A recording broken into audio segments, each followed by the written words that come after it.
اعوذ باللہ السمیع العلیم من الشیطان اللعین الرجیم بسم اللہ الرحمن الرحیم الحمدللہ الذی جعلنا من المتمسکین بولایت مولا امیر المومنین امام المتقین یعقوب الدین علی ابن ابی طالب علیہ السلام و ائمہ معصومین علیہم السلام الحمدللہ الذی جعلنا من المنتظرین مولا بقیت اللہ فی العالمین عجل اللہ تعالی فرجہ الشریف الحمدللہ الذی جعلنا من المنتظرین مولا امام زمانہ سرکار بقیت اللہ فی العالمین اجل اللہ تعالی فرجہ الشریف۔ پروردگار کا لاکھ احسان ہے کہ اس نے ہمیں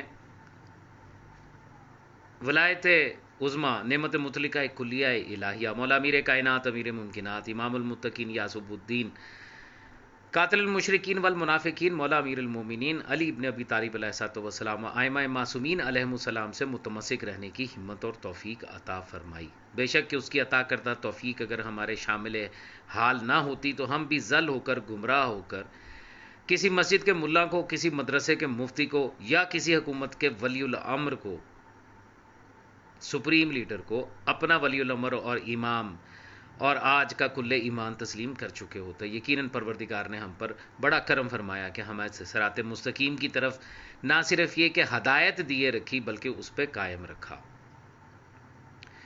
اور اسی لیے ہم کہتے ہیں کہ الحمدللہ الذی ہدانا لہذا وما کنا لنہتدی لولا ان ہدانا اللہ۔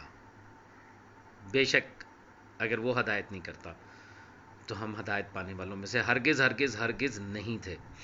برادران گرامی، یہ نشست جو بیسیکلی پچھلی جو نشست تھی اس کے اندر ہی یہ موضوع تھا، لیکن سوال و جواب کے سیشن ایک قسم کا سٹارٹ ہو گیا اور کچھ سوال ایسے تھے جن کا جواب دینا ضروری تھا تو اس میں لگ گیا، لہٰذا بغیر وقت ضائع کیے آئیے قرآن حکیم کی طرف چلتے ہیں اور جاننے کی کوشش کرتے ہیں کہ یہ قرآن انبیاء علیہم السلام اللہ جل جلالہ کے بنائے ہوئے، بھیجے ہوئے، ارسال کیے ہوئے حجتان خدا کا تعارف کیسے کرواتا۔ ہم شیعان حیدر کرار اثنا عشریہ امامیہ جو ہیں، ہمارے نزدیک انبیاء کا اور ان کا مقام نبوت کا مرتبہ مقام کیا ہے، ہم نے نبوت کو اور رسالت کو اور امامت کو کیسے سمجھا ہے، کہاں سے سمجھا ہے، اور اس کی تائید میں قرآن حکیم اور فرامین معصومین علیہ السلام کیا ہیں۔ یعنی ہم جو شیعان حیدر کرار اثنا عشریہ امامیہ ہیں، ہماری خوش نصیبی ہی یہ ہے اور ہمارا دعویٰ بھی یہی ہے کہ ہم اپنی ہر بات کی دلیل رکھتے ہیں، اور دلیل بھی ہم یا تو قرآن سے رکھتے ہیں یا وارث قرآن سے رکھتے ہیں۔ وارث قرآن صرف وہ ہیں، ہمارے نزدیک وارث قرآن صرف وہ ہیں، شیعان حیدر کرار اثنا عشریہ امامیہ کے نزدیک وارث قرآن وہ ہیں جن کو اللہ جل جلالہ نے قرآن حکیم میں خود وارث قرآن قرار دیا، کتاب کا وارث قرار دیا، یہ کہہ کر قرار دیا کہ ثم اورثنا الکتاب اصطفینا من عبادنا، ہم نے اپنے عباد میں سے بھی مصطفیٰ کیے چند بندے جن کو اس کتاب کا وارث قرار دیا، اور انہی کے بارے میں کہا کہ یہ وہ ہیں کہ لا یعلم تاویلہ الا اللہ وراسخون فی العلم، نہیں جانتا کوئی اس کتاب کی تعویل سوائے اللہ کے اور ان کے جو علم میں راسخ ہیں، کیونکہ یہ علم لدنی کے مالک ہیں، انہوں نے زمین پر آ کے کسی سے تعلیم حاصل نہیں کی بلکہ یہ اپنی تخلیق میں علم رکھتے ہیں اور علم الہیہ کے وارث ہیں۔ یہ وہی ہیں جن کے بارے میں قرآن حکیم نے کہا کہ فَاسْأَلُوا اہل ذکر ان کنتم لا تعلمون، سوال کرو ان اہل ذکر سے اگر تم نہیں جانتے، کیونکہ یہ ہیں ذکر کے وارث، یہ ہیں اہل ذکر، ذکر کے وارث، تو ہم انہی کو تسلیم کرتے ہیں۔ تو ہم انبیاء کے بارے میں بھی جو عقائد رکھتے ہیں، جو چیز ہم نے انبیاء کے بارے میں آج اپنے عقیدے کا حصہ بنا رکھی ہے، وہ بھی ہم یا قرآن سے لیتے ہیں یا معصوم کے فرمان سے لیتے ہیں۔ ہم کسی مفتی کے اجتہاد کے، کسی مجتہد کی ظنی قیاسی کوشش کی جو رزلٹ نکلتا اس کو ہم نے کبھی بھی اپنا عقیدہ قرار نہیں دیا۔ جیسے آج کا فرزند زاروی لاہور میں بیٹھا ہوا حضرت آدم کو خطا کار تسلیم کرنے کو تیار ہے، وہ کہتا ہے قرآن کہتا ہے کہ کیا یہ، اور باقی سارے جتنے شیعہ علماء ہیں وہ کہتے ہیں کہ نہیں، آدم معصوم من الخطا۔ تو ہم اس جیسے فرزندہ زاروی جیسے نام نہاد جعلی سادات اور جعلی مولویوں کے بیانات کو اپنا عقیدہ تسلیم نہیں کرتے ہیں، قرآن حکیم کی طرف چلتے ہیں، دیکھتے ہیں کہ قرآن اپنے انبیاء کا تعارف کیسے کروا رہا ہے، کیسے بتا رہا ہے کہ اللہ جل جلالہ کی حجتان خدا کیسے ہیں، کس طرح ہوتی ہیں، کیسے بنتے ہیں، کیسے دنیا میں ظاہر ہوتے ہیں، اور پھر ان کے درمیان جو تفاوت ہے، جو فرق ہے، وہ کیا ہے. ٹھیک ہے، چلیے قرآن حکیم کی طرف چلتے ہیں.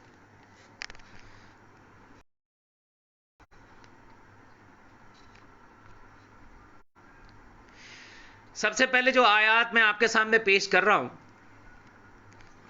یہ آیات جو ہے، یہ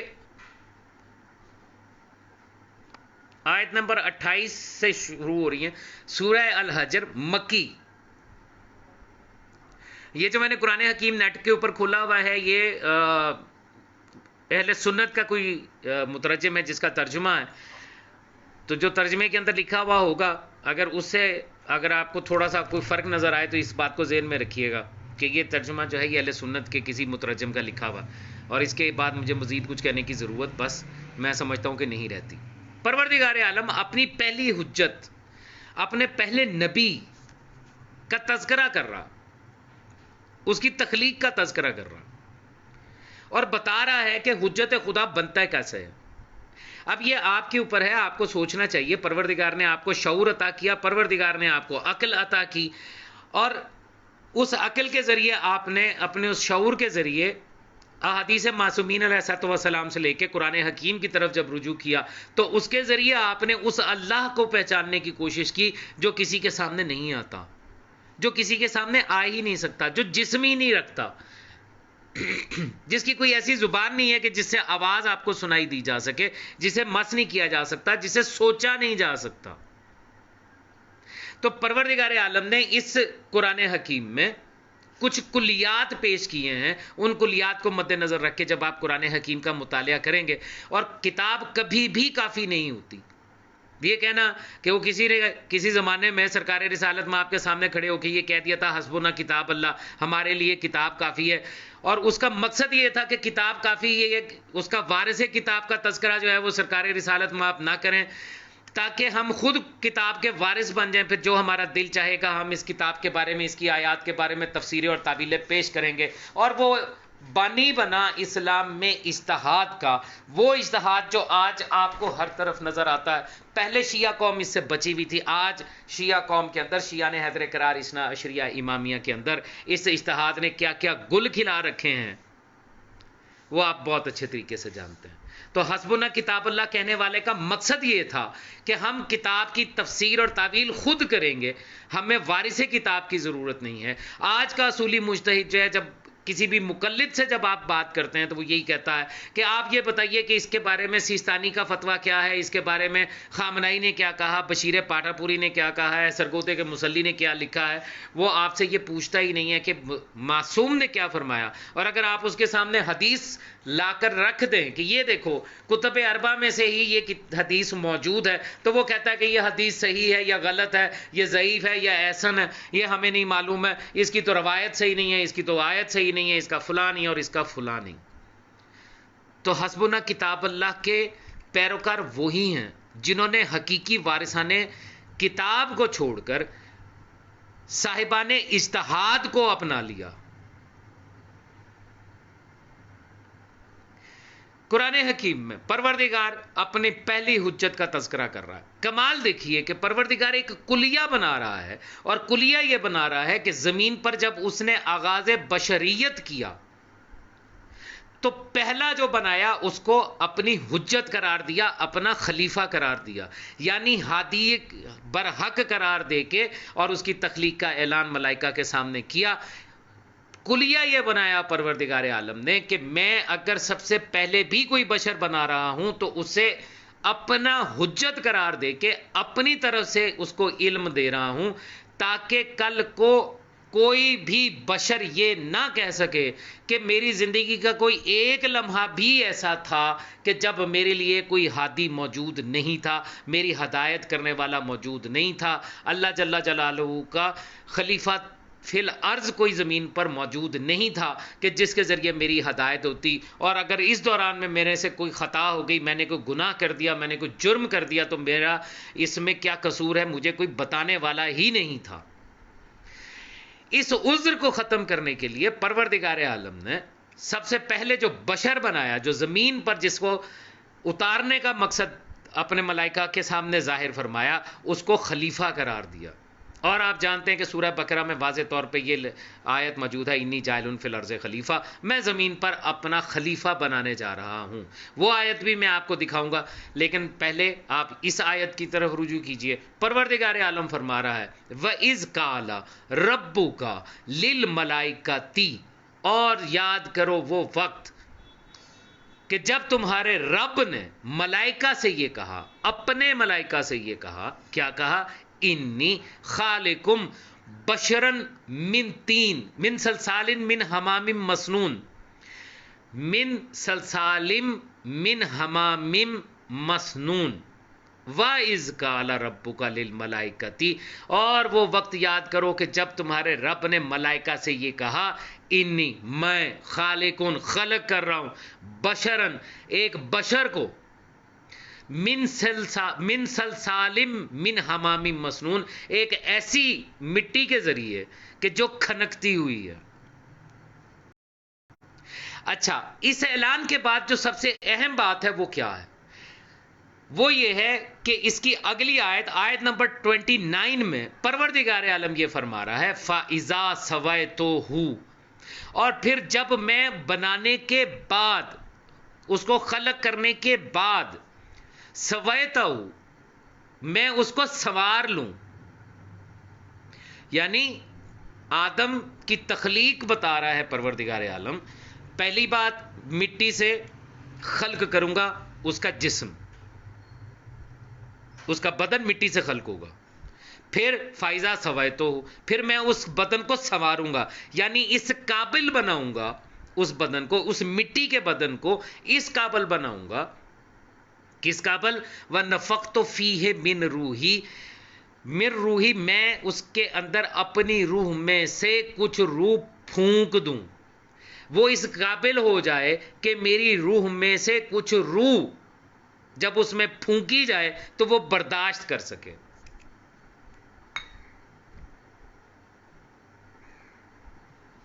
تخلیق آدم 3 سٹیپس میں ہمارے سامنے آ رہی ہے. پہلی بات، کھنکتی ہوئی مٹی کے ساتھ جسم بنایا گیا. کسی مقام پہ 3 کا لفظ بھی ہے، وہ بھی آیت ابھی آپ کو میں دکھاتا ہوں. پھر اسے سنوارا گیا، اور سنوارنے کے بعد پھر اس میں روح میں سے کچھ روح پھونکی.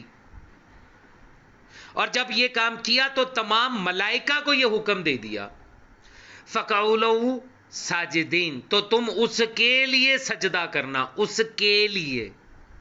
آج کا شرک چلانے والا ملا، صدقے زکوٰۃ پہ پلنے والا یہ 2 ٹکے کا مفتی جو آپ کو شرک کی تعریفات بتاتا ہے، رکھیے اس کے سر پہ قرآن اور اس سے پوچھئے کہ اگر غیر اللہ کو سجدہ کرنا، کیونکہ ان کے نزدیک غیر اللہ سارا ہی ہے، اللہ کے علاوہ جو بھی ہے وہ غیر ہی ہے.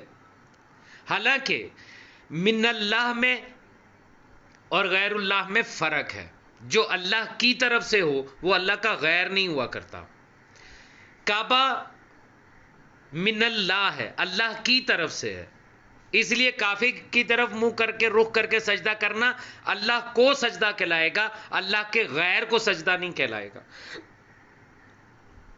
مقام ابراہیم پروردگار کی جانب سے من اللہ اسے مصلی قرار دیا ہے، حتیٰ کہ مقام ابراہیم پہ جو پتھر ہے اس پہ جناب ابراہیم کے قدم ہائے مبارک کے نقش موجود ہیں.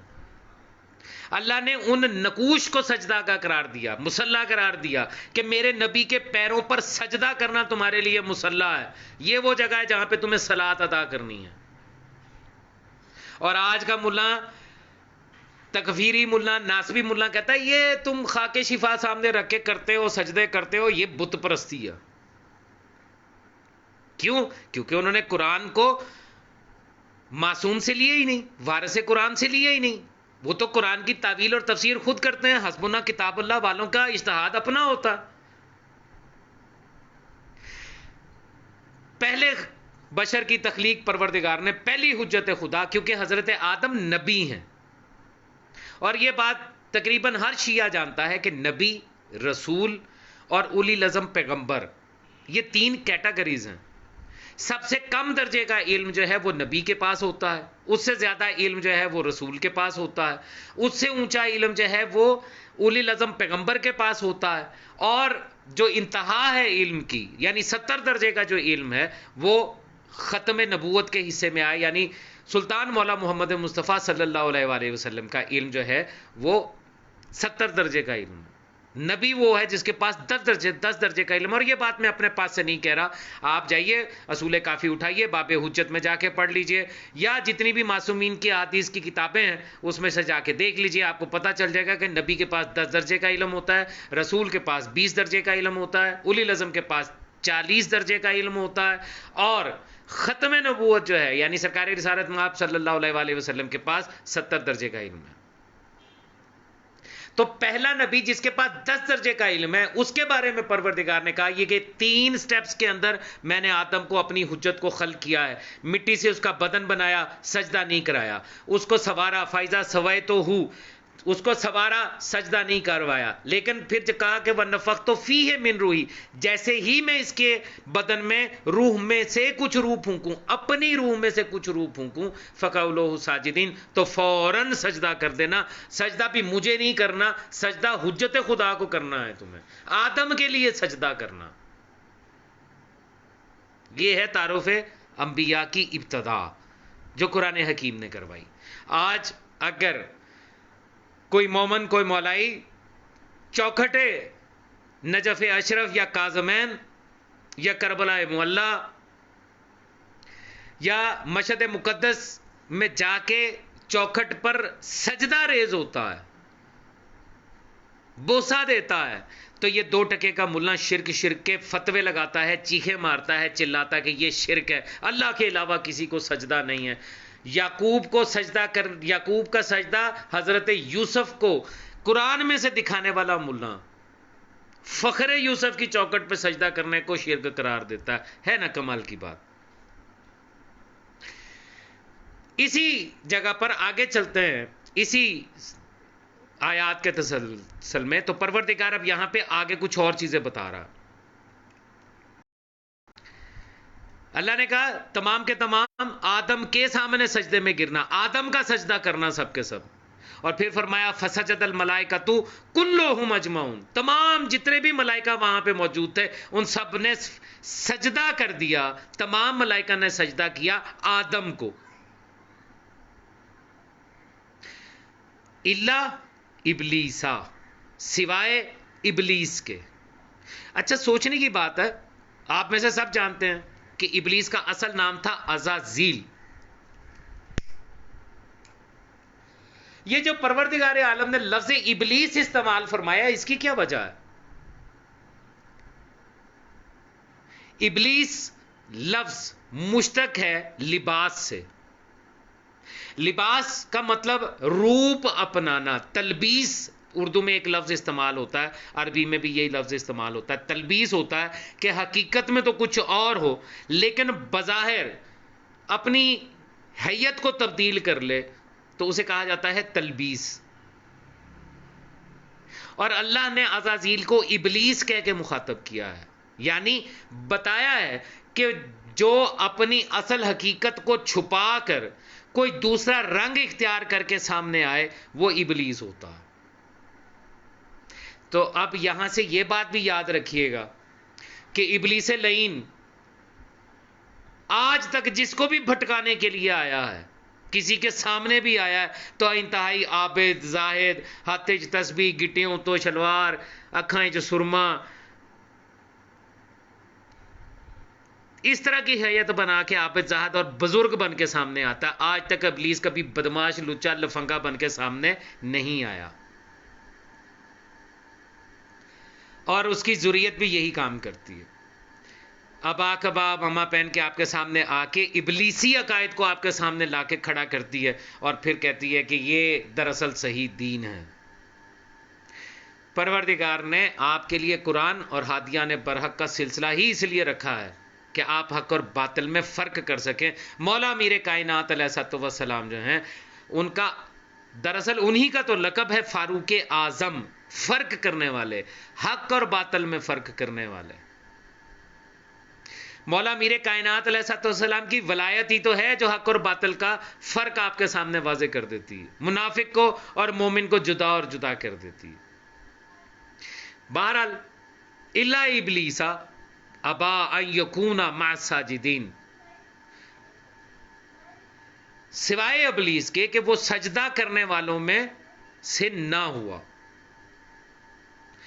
پھر اللہ نے ابلیس سے پوچھا، کالا یا ابلیس ہو مالکا اللہ تکون مع ساجدین، اے ابلیس تجھے کیا ہوا کہ تو سجدہ کرنے والوں کے ساتھ کیوں نہ ہوا، تو نے سجدہ کیوں نہیں کیا؟ اب ابلیس نے جو جواب دیا ہے وہ جواب قابل توجہ ہے۔ ابلیس نے جواب دیا، کالا لم اکن لاسجد لبشر، میں کسی بشر کو سجدہ نہیں کروں گا، میں ایسا نہیں تھا، لم اکن میں ایسا نہیں تھا، لاسجد کہ میں سجدہ کرتا، لبشر کسی بشر کو، خلقتہ من سلسال من حمام مسنون، کہ جسے تو نے کھنکتی ہوئی مٹی کے ساتھ تخلیق کیا۔ تو یہ عقیدہ کہ بشر کو سجدہ نہیں کرنا چاہے اللہ کی طرف سے ہی کیوں نہ حکم دیا گیا ہو، یہ ابلیس کا عقیدہ ہے جو اس نے اللہ کے سامنے بیان کر دیا کہ میں بشر کو سجدہ نہیں کروں گا جسے تو نے کھنکتی ہوئی مٹی کے ساتھ بنایا۔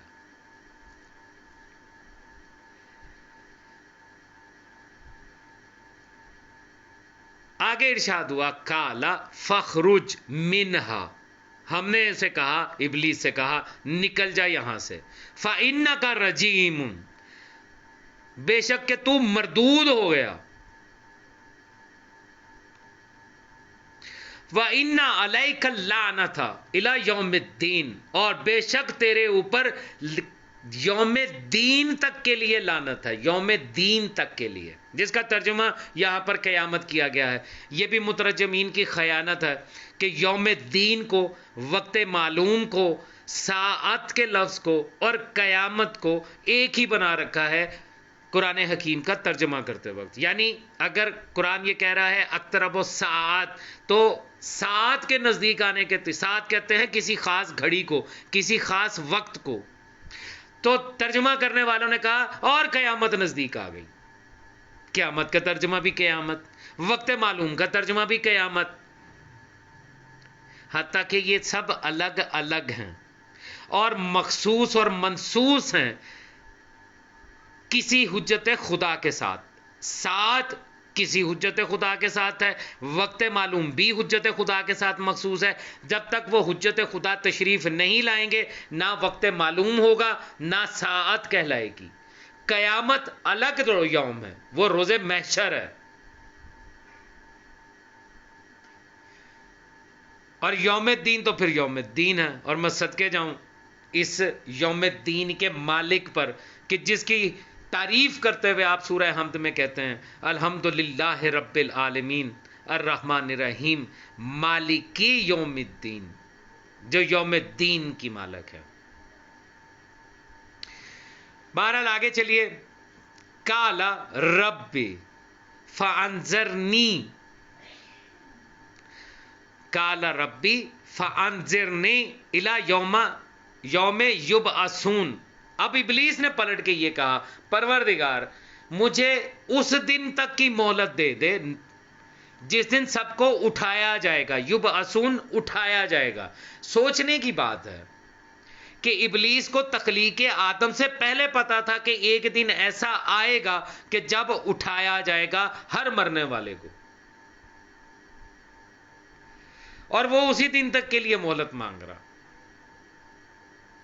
لیکن پروردگار عالم نے جواب دیا، کالا فَإِنَّكَ مِنَ الْمُنظَرِينَ، کہ بے شک تجھے مہلت تو میں دیتا ہوں، لیکن کب تک؟ اِلَى يَوْمِ الْوَقْتِ الْمَعْلُومِ، اس معلوم وقت کے بارے میں، اس معلوم وقت کے دن تک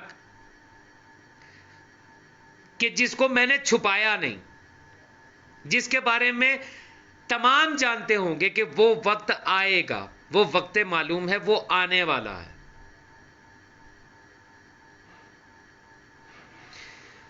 آگے ارشاد ہوا کالا، اب شیطان نے پلٹ کر اللہ سے کیا کہا، کالا ربی بما اغویتنی، اے میرے رب جیسے تو نے مجھے گمراہ کیا، جیسے تو نے مجھے گمراہ کیا. یعنی آج کے دن بھی جو یہ عقیدہ رکھتے ہیں کہ اللہ جل جلالہ گمراہ کر دیتا ہے، اور وہ اس گمراہ کرنے کو ویسا سمجھتے ہیں جیسا کہ وہ بیان کرتے ہیں، تو یہ شیطان کا عقیدہ ہے. آگے چل کے آپ کو سمجھ میں آئے گا کہ قرآن جو یہ کہتا ہے، اللہ جو یہ کہہ رہا ہے کہ جسے اللہ گمراہ کر دے اسے کوئی ہدایت نہیں دے سکتا، تو اس کا معنی اور مفہوم کیا ہے. آج کی نشست میں آپ کو آگے یہ بھی سمجھ میں آئے گا. شیطان نے کہا کالا رب بما اغویتنی، اے اللہ، اے میرے رب جیسے تو نے مجھے گمراہ کیا ہے، لا ازینن لہم فی الارض، تو میں ان کو زمین پر زینت دے دوں گا، ان کے اعمال کو، ان کے گناہوں کو،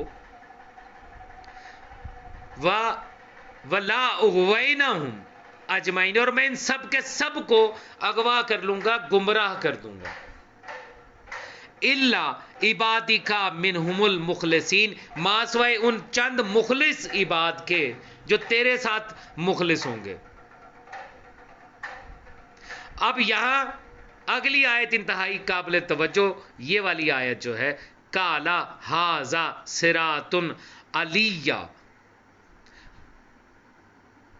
یہاں زبر کے ساتھ اس کو لکھا جاتا ہے قرآن حکیم میں علیہ مستقیم، اور ترجمہ کیا جاتا ہے فرمایا یہ راستہ مجھ پر سیدھا ہے. شیطان کہہ رہا ہے کہ تیرے جو مخلص بندے ہوں گے ان کو نہیں گمراہ کروں گا، باقی سب کو گمراہ کر دوں گا. اللہ جواب دے رہا ہے کالا ھذا صراط، جو یہاں لکھا ہے وہ لکھا ہے علیہ مستقیم، جبکہ معصومین کی طرف جب رجوع کیا جاتا ہے تو اس آیت کو پڑھا جاتا ہے کالا ھذا صراط علیہ مستقیم، کہ اللہ نے یہ، جب شیطان نے یہ کہا کہ میں ان سب کو اغوا کر لوں گا، گمراہ کر دوں گا، تو پروردگار نے کہا کہ جو علی کا راستہ ہے وہ مستقیم ہے.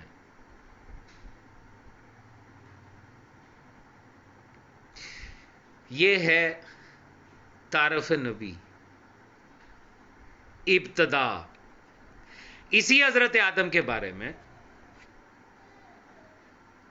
اچھا یہ میں آپ کو بتا دوں، یہ جو میں نے پہلے آیات تلاوت کی ہیں ان آیات کا تعلق سورہ الحجر کے ساتھ ہے، سورہ الحجر. اب جو آیات میں آپ کے سامنے پیش کر رہا ہوں یہ سورہ البقرہ، دوسرا سورہ قرآن حکیم کا، ٹھیک ہے، یہ اس میں سے پیش کر رہا ہوں.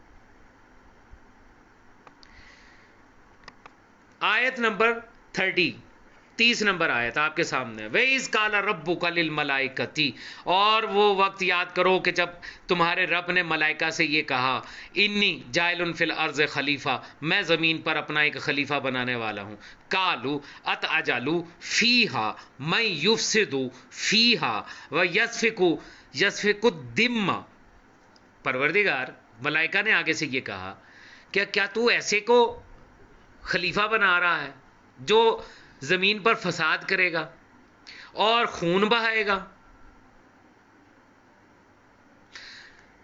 اور پھر انہوں نے کہا وَنَحْنُ نُسَبِّحُ بِحَمْدِكَ وَنُقَدِّسُ لَكَ، اور ہم تیری حمد کرتے ہیں، تسبیح کرتے ہیں تقدیس کے ساتھ.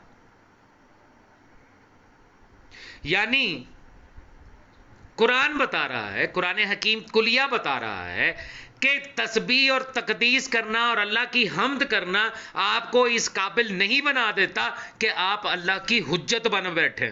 آج کے جعلی حجت الاسلام والمسلمین اور جعلی اللہ کی آیات جو خود کو آیت اللہ العظمیٰ کہلوا رہے ہیں، یہ ان کے لیے قرآن حکیم کا انتہائی واضح طور پہ کلیہ بیان کر رہا ہے کہ ملائکہ جو نوری مخلوق ہیں، جو معصوم عن الخطا ہیں، ان کو وہ جب پروردگار کو کہتے ہیں کہ ہم تو صرف تیری تسبیح اور تقدیس کرتے ہیں، تیری حمد کرتے ہیں، تو ہمیں کیوں نہیں بنا دیتا؟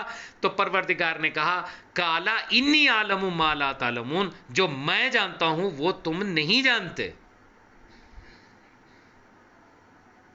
اگر ابلیس نے مٹی سے بنے بشر آدم کو سجدہ کرنے سے یہ کہہ کے انکار کیا کہ میں اس سے افضل ہوں، تو نے اسے مٹی سے بنایا، مجھے آگ سے بنایا، تو ملائکہ نے بھی اپنی طرف سے اعتراض پیش کیا کہ ہم تیری تسبیح اور تقدیس کرتے ہیں، یہ زمین پر جا کے فساد پیدا کرے گا اور وہاں پر جو ہے خون بہائے گا، تو ہمیں کیوں نہیں بنا دیتا اپنا خلیفہ جو کہ صرف تیری تسبیح اور تقدیس اور تیری حمد کرتے ہیں؟ تو پروردگار عالم نے ان کو جواب دیا کہ انی عالم ما لا تعلمون، جو میں جانتا ہوں وہ تم نہیں جانتے۔ پتہ چلا نوری ہونے کے باوجود، تسبیح اور تقدیس اور تحمید کے باوجود ملائکہ اس قابل نہیں تھے کہ حجت خدا بن کر زمین پر آ سکتے، اللہ کا خلیفہ بن سکے۔ تو جب ملائکہ جو نوری مخلوق ہے، جن پر گناہ کا کوئی سوال ہی پیدا نہیں ہوتا، معصوم عن الخطا ہیں، ان کو یہ اللہ تعالیٰ نے یہ اجازت نہیں دی کہ وہ نیابت الہیہ اللہ کا خلیفہ بن کر زمین پر آ سکے، تو 2 ٹکے کا ملا جو کسی مدرسے میں لوگوں کے صدقے اور زکوٰۃ پہ پل رہا ہے، اپنے آپ کو مجتہد اور آیت اللہ العظمیٰ کہلوا رہا ہے، یہ اللہ کا نائب اور اس کا خلیفہ کیسے ہو سکتا ہے؟ یاد رکھیے گا، اللہ جل جلالہ نے اپنا خلیفہ قرار دیا حضرت آدم کو، وہ ہے نبی۔ ہر نبی اور رسول جسے اپنا خلیفہ قرار دیں گے وہ ہوگا نبی اور رسول کا خلیفہ نہیں ہوگا، بلکہ وہ اللہ کا خلیفہ قرار دے گا، پائے گا، وہ اللہ کا نائب قرار پائے گا، اللہ کی طرف سے ہونا چاہیے۔ جو اللہ کی طرف سے نہیں ہوگا وہ اللہ کا خلیفہ اور نائب نہیں ہو سکتا، وہ لوگوں کا منتخب کیا ہوا اپنا بنایا ہوا خلیفہ اور نائب تو ہو سکتا ہے، اس کی طرف اللہ کی طرف سے اس کے اوپر کوئی حجت نہیں ہے کہ آپ کو اوپر حجت بنا دیا گیا کہ مجلس شورا چاہے وہ سقیفے میں بیٹھے یا کسی ملک کی پارلیمنٹ میں بیٹھے اور کہے کہ یہ آج کا ولی الامر اور کل ایمان ہے اور آج کا امام ہے، اور آپ اس کو تسلیم کر لیں کیونکہ اس لیے کہ یہ اس کو ہم نے منتخب کر لیا ہے کہ یہ ولی الامر ہے۔ یہ اختیار کسی کو نہیں ہے، یہ قرآن کا بتایا ہوا کلیہ۔ حجت خدا وہی ہوگا، حجت الاسلام والمسلمین وہی ہوگا، آیت اللہ والعظمیٰ وہی ہوگا جسے اللہ بنا کر بھیجے گا، جو اللہ کی طرف سے آیت اللہ والعظمیٰ بن کے آئے گا، حجت الاسلام والمسلمین بن کے آئے گا، حجت خدا بن کے آئے گا، ہادی برحق بن کے آئے گا، امام بن کے آئے گا، خلیفت اللہ بن کے آئے گا۔ غلط بیان کر رہے ہیں آج کے یہ 2 ٹکے کے مفتی جن کو آپ مجتہد اور آیت اللہ العظمیٰ کہتے ہیں، اور کہتے ہیں کہ یہ نائب امام ہے۔ امام کا نائب ہم شیعان حیدر قرار اثنا عشریہ امامیہ اسی لیے غیر معصوم کو تسلیم نہیں کرتے کہ اس میں صفات ہونے چاہیے منیب کی۔ امام کا نائب یاد رکھیے گا جیسے رسول کا نائب دراصل اللہ کا خلیفہ ہے، کیونکہ رسول بذات خود اللہ کے خلیفہ ہیں، اللہ کی حجت ہیں، تو ان کا نائب بھی وہی ہو سکتا ہے جو اللہ کا خلیفہ ہو، اللہ کی طرف سے حجت ہو، معصوم من الخطا ہو۔ اسی طرح امام کا نائب بھی غیر معصوم نہیں ہو سکتا۔ کوئی لولا لنگڑا اٹھ کے اپنے آپ کو نائب امام کہے تو سٹریٹ اوے سمجھ جائیے گا کہ یہ شیطان کا نمائندہ تو ہو سکتا ہے، امام کا نمائندہ اور نائب نہیں ہو سکتا۔ امام کا نائب وہی ہوگا جس میں امام کی صفات اور خصوصیات موجود ہوں گی، کیونکہ نیابت کی شرط ہی یہی ہے۔ اسی سورہ بقرہ میں آگے، یہ میں سورہ بقرہ کی آیات آپ کو دکھا رہا ہوں، اسی میں آیت نمبر 31 میں ملائکہ نے کہا کہ ہم تیری تسبیح تقدیس کرتے ہیں، پروردگار نے کہا جو میں جانتا ہوں تم نہیں جانتے۔ اب آگے کیا ہوا؟ پروردگار عالم نے کہا وَعَلَّمَ آدَمَ الْأَسْمَاءَ كُلَّهَا، ہم نے آدم کو تمام کے تمام اسماء سکھا دیے۔ سوچئے تو ذرا، کب سکھائے؟ جب ملائکہ نے چیلنج کر دیا تھا اس کے بعد سکھائے؟ اگر ایسا کرتا پروردگار عالم تو ملائکہ اعتراض کرتے کہ پروردگار یہ تیرے عدل کے خلاف ہے۔ کمرہ امتحان میں ہم دونوں موجود ہیں، ایک طرف آدم ہے ایک طرف ہم موجود ہیں، تو آدم کو جو ہے وہ سکھا رہا ہے، ہمیں تو سکھا نہیں رہا، یہ تیرا عدل نہیں ہے، یہ تیری عدل کے خلاف ہے۔ آپ اگر دنیاوی امتحانی سینٹر میں بیٹھے ہوئے ہوں اور جو نگران ہے، جو سوال کرنے والا ہے، جو سپرنٹینڈنٹ وہاں پہ بیٹھا ہوا ہے، وہ ایک بچے کو کاپی کروا دے، اس کو بتانا شروع کر دے، باقی کے اٹھ کے اعتراض کرتے ہیں. تو جب آپ کے یہاں کے اس دنیاوی امتحان گاہ میں یہ چیز جائز نہیں ہے، تو اس بارگاہ میں جہاں پہ پروردگار عالم رب محمد و آل محمد علیہ الصلوۃ والسلام جل جلالہ موجود ہے، وہاں پر اس طرح کا تصور بھی کیسے کیا جا سکتا ہے کہ آدم سامنے موجود ہو، ملائکہ سامنے موجود ہوں، ملائکہ کہہ چکے ہوں کہ ہمیں تو اپنا خلیفہ بنا دے، ہم تیری تسبیح اور تقدیس اور تحمید کرتے ہیں، اور اللہ تعالیٰ چپکے سے آدم کو علم وہاں پہ دینا شروع کر دے اور ملائکہ چپ رہے. نہیں، آدم کی تخلیق میں علم رکھ دیا گیا تھا جو نہ ملائکہ کو معلوم تھا نہ ابلیس کو معلوم تھا. تخلیق آدم میں علم تھا، اور جو تخلیق آدم میں علم تھا اسی کو علم لدنی کہا جاتا ہے. یہ علم الہیہ ہے. حجت خدا وہ ہوتا ہے جو اللہ کی طرف سے علم لے کر آتا ہے، نہ کہ زمین پر آ کر کسب علم کرتا ہے. وہ ہوتا ہے حجت الاسلام والمسلمین، وہ ہوتا ہے آیت اللہ اور کلمت اللہ، وہ ہوتا ہے حجت خدا.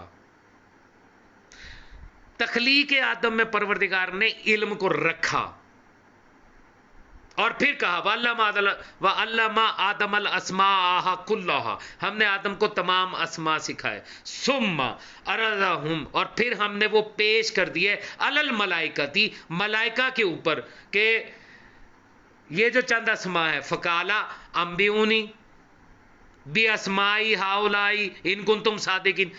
ملائکہ کو اللہ نے مخاطب ہو کے چیلنج کرتے ہوئے کہا اگر تم سچے ہو تو ذرا ان کے اسماء تو بتاؤ. تو ملائکہ نے پلٹ کے کہا قالوا سبحانک لا علم لنا الا ما علمتنا، پروردگار تو سبحان ہے، لا علم لنا، ہمیں نہیں ہے علم، الا سوائے اس کے، ما علمتنا کہ جو تو نے ہمیں علم عطا کیا ہے، انکا انت العلیم الحکیم، بے شک کہ تو حکیم بھی ہے، تو علیم بھی ہے. اب پروردگار عالم نے کیا کیا؟ کیا ان کا تذکرہ، ان اسماء کا علم ملائکہ کو اللہ نے خود دیا؟ نہیں. آیت پڑھیے اگلے سورہ بقرہ کی آیت نمبر 33 پڑھیے. آیت نمبر 33 کہہ رہی ہے کالا، ہم نے یہ کہا، یا آدمو، اے آدم، انبئہم، تو ان کو خبر دے، تو ان کو نبا دے، بی اسمائہم، ان کے ناموں کی. اور کون سا ایسا شیعہ ہے جو اس آیت کی تفسیر میں یہ نہیں جانتا کہ جب معصوم سے پوچھا گیا کہ یہ کن چیزوں کے اسماء تھے، یہ کن کے اسماء تھے جو ملائکہ نہیں جانتے تھے، اور آدم کو کہا گیا کہ آدم تم ان کو خبر دے، ملائکہ کو تو ان کو بتا کہ ان کے نام کیا ہے. تو معصوم نے فرمایا کہ وہ ہمارا نور تھا، ہمارے نور کے بارے میں ملائکہ نہیں جانتے تھے.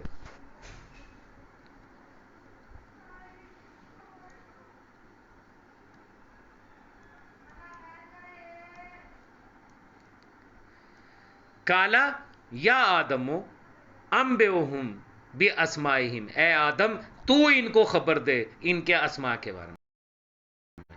پھر فلما انباؤہم باسمائہم، اور پھر آدم نے ان کو خبر دی، بتا دیے ان کے اسماء. کالا، اب پروردگار عالم نے کیا کیا؟ کالا، کہا، الم اقل لکم، کیا میں نے یا ملائکہ تم سے کہا نہیں تھا، انی عالم ہوں، میں رکھتا ہوں علم، غیب السماوات والارض، کہ زمین اور آسمان کا جو بھی غیب ہے وہ اس کا علم میں رکھتا ہوں. وعالم ما تبدون وما کنتم تکتمون، جو کچھ تم چھپاتے ہو اور جو کچھ تم ظاہر کرتے ہو وہ سب جانتا ہوں.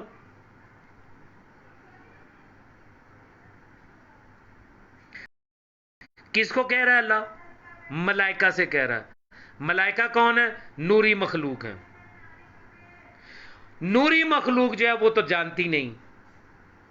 میں نے ابھی آپ کو بتایا کہ محمد و آل محمد علیہ السلام کا نور اقدس تھا، جس کے بارے میں ملائکہ نہیں جانتے تھے کہ کس نور کا کیا اس میں معلّہ ہے. تو ملائکہ تو نہیں جانتے کہ حقیقت نور کیا ہے، حقیقت محمد و آل محمد کیا ہے. آج کا 2 ٹکے کا ملا جو کہ مدرسے میں صدقے زکوٰۃ اور خمس خیرات کے ملے جلے پیسے پہ پل رہا ہے، وہ یہ دعویٰ کرتا کہ وہ محمد و آل محمد کے بارے میں زبان کھولے گا اور ان کی حقیقت بیان کرنے کی کوشش کرے گا. وہ بتائے گا، وہ جانتا ہے کہ محمد و آل محمد کی حقیقت کیا ہے. وہ بتائے گا کہ علی کیا ہے، کہاں سے علی بڑھنا ہے اور کہاں سے علی گھٹنا ہے.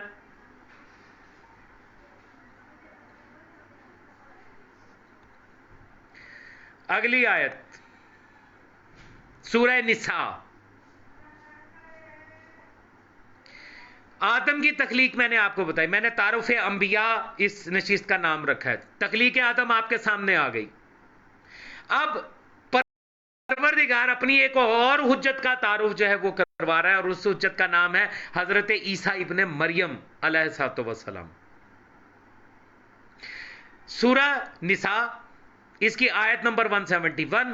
پروردگار عالم نے ارشاد فرمایا، بسم اللہ الرحمن الرحیم، یا اہل الکتابی لا تغلو فی دینکم، اے اہل کتاب غلو مت کرو اپنے دین میں.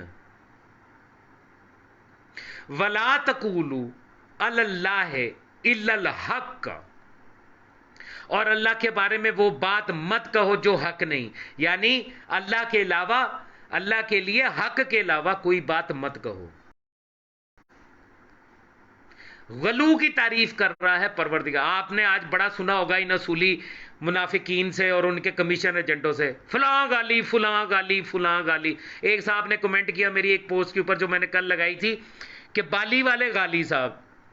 اب ان جہلا کی جماعت یعنی اہل تقلید والجماعت، تقلید بنت یزید لعین کے پیروکاروں کو 50 مرتبہ میں عکس دے چکا ہوں، 4 معتبر ترین کتب اربع میں سے بھی اور دیگر کتب میں سے بھی وہ عکس یہاں پر پیج پہ شیئر کر چکا ہوں کہ سنت سرکار رسالت مآب اور معصومین علیہ الصلوۃ والسلام ہے کہ لڑکے کا دایاں کان لو سے چھیدا جائے گا، بایاں کان تھوڑا اوپر سے چھیدا جائے گا، سوراخ کیے جائیں گے.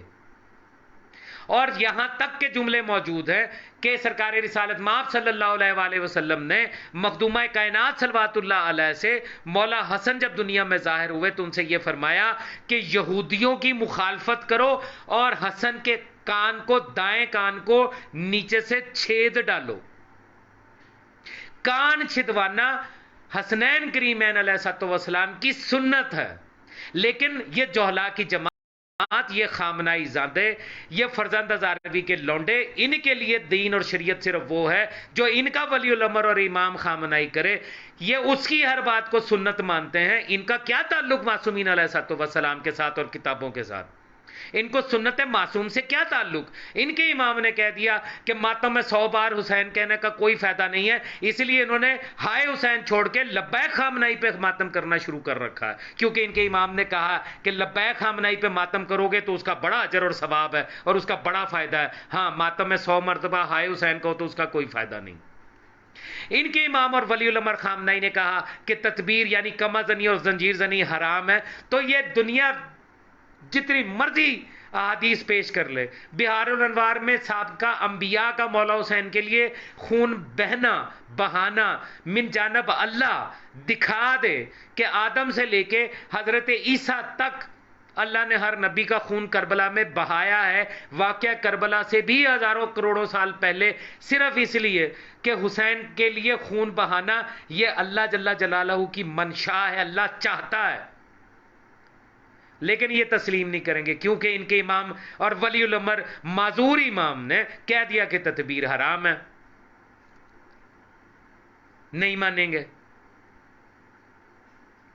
لہذا ان کے لیے جتنی مرضی احادیث پیش کرتے کوئی اثر نہیں ہے. نہیں، یہ تو ضعیف ہوگی، یہ تو فلاں ہوگی، اس کا راوی مجہول ہوگا. حتیٰ کہ 1000 مرتبہ بتا چکا، بار بار چیلنج کر چکا، پھر چیلنج کر رہا ہوں. یہ 2 حدیثیں بیان کرتے ہیں تقلید کے عنوان سے. ایک مولا امام زمانہ کی توقیع سے ہے، سرکار بقیت اللہ فی العالمین اجل اللہ تعالیٰ فرجہ شریف، کہ جس میں کہا گیا وَأَمَّا الْحَوَادِثُ الْوَاقِعَةُ فَارْجِعُوا فِيهَا إِلَىٰ رَوَاةِ حَدِيثِنَا. ایک تفسیر امام حسن عسکری علیہ السلام سے جو در حقیقت امام صادق آل محمد کی حدیث ہے، لیکن یہ جہلا کی جماعت سمجھتی ہے کہ امام حسن عسکری نے یہ فرمایا ہے سرکار صادق آل محمد کی، جس میں یہ کہا گیا کہ من کانا من الفقہا سائنن للنفس ہی، تمہارے فقہا میں سے جو سائنن، یہ دونوں حدیث جو ہیں ان دونوں کی سندیں ضعیف ہیں، اور بقول ان کے جس کی حدیث کی سند ضعیف ہو اسے حکم شرعی حاصل نہیں ہوتا۔ میں پھر چیلنج کر رہا ہوں، تمہاری دونوں تقلید کے لیے پیش کی جانے والی حدیثیں دونوں سند کے اعتبار سے ضعیف ہیں۔ اسحاق بن اسحاق جو توقیع امام زمانہ کی وَعَمَلْ حَوَادِثِ الْوَاقِعَةِ فَرْجُعُوا فِيهَا إِلَىٰ رَوَاةِ حدیثنا والی ہے، اس میں اسحاق بن اسحاق اور محمد دونوں ضعیف ہیں، مجہول ہیں، ان کا تذکرہ ہی نہیں ملتا شیعہ علم الرجال کے اندر۔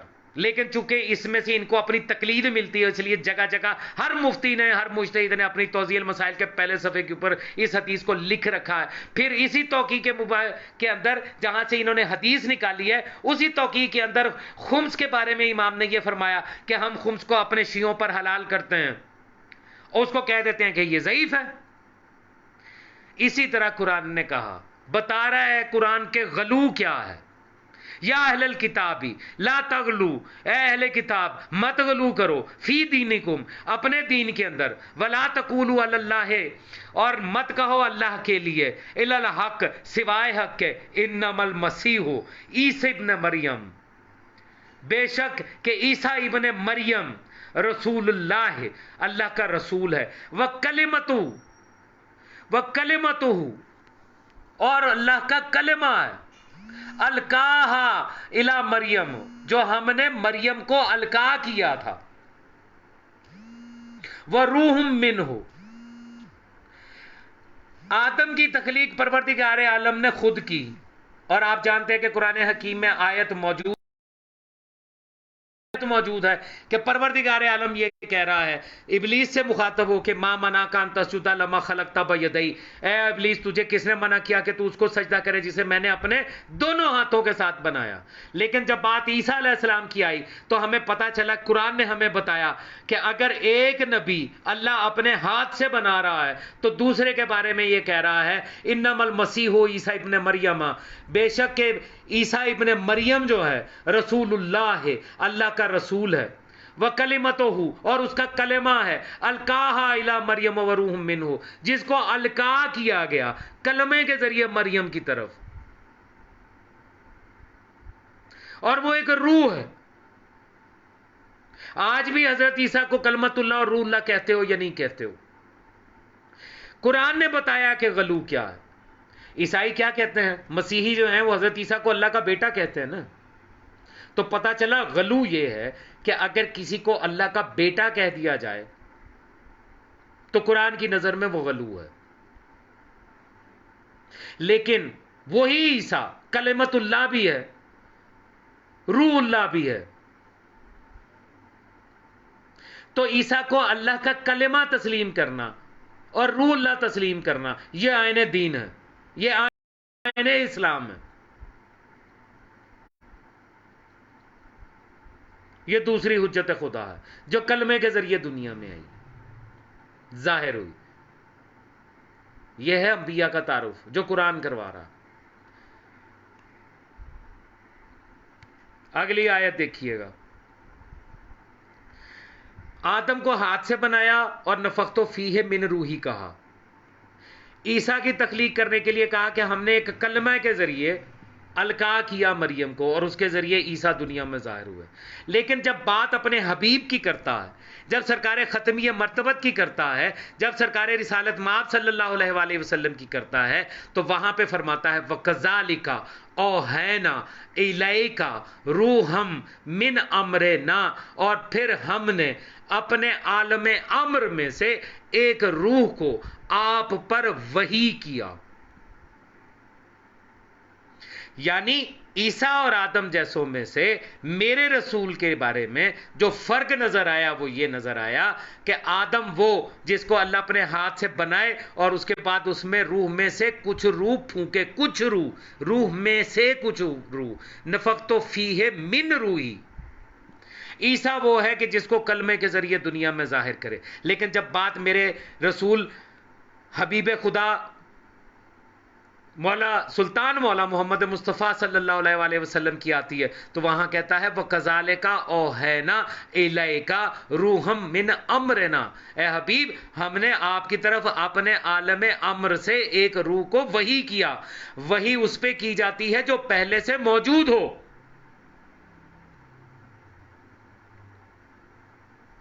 آدم میں روح پھونکی جاتی ہے، عیسیٰ کو کلمے کے ذریعے روح دی جاتی ہے، لیکن میرا حبیب میرا رسول خاتم النبیین سلطان والا محمد مصطفیٰ وہ ہیں کہ جن پر وحی کیا گیا روح کو. کیا ابھی بھی سمجھ نہیں آئے گی؟ کیا فرق ہے محمد و آل محمد علیہ السلام میں اور دیگر میں؟ یہاں چلیے اب آپ کو تعارف انبیاء کے سلسلے میں حضرت ابراہیم کی طرف لے کے جا رہا ہوں. ارشاد خدا بندی ہو رہا ہے. وَإِذِ ابْتَلَىٰ إِبْرَاهِيمَ رَبُّهُ، اور جب مبتلا کیا ابراہیم کو اس کے رب نے بِكَلِمَاتٍ، کلمات کے ذریعے، یعنی اللہ نے رب نے ابراہیم کا امتحان لیا کلمات کے ذریعے. کلمات کے ذریعے، کلمات کلمے کی جمع، کلمہ کیا؟ جس کے ذریعے عیسیٰ دنیا میں آ رہے ہیں، کلمت اللہ ہیں.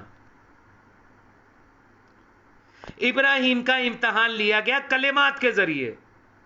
فَأَتَمَّهُنَّ، اور اس نے وہ اس کو پورا کر کے دکھا دیا. یعنی جو کلمات ابراہیم کے طرف آئے جن کے ذریعے ابراہیم کا امتحان ہوا اور ابراہیم نے پورا کر کے دکھا دیا. قَالَ إِنِّي جَاعِلُكَ لِلنَّاسِ إِمَامًا، تو ہم نے کہا ہے ابراہیم ہم نے تمہیں انسانوں کا امام بنا دیا. کائنات کا امام نہیں بنایا، انسانوں کا امام بنا دیا.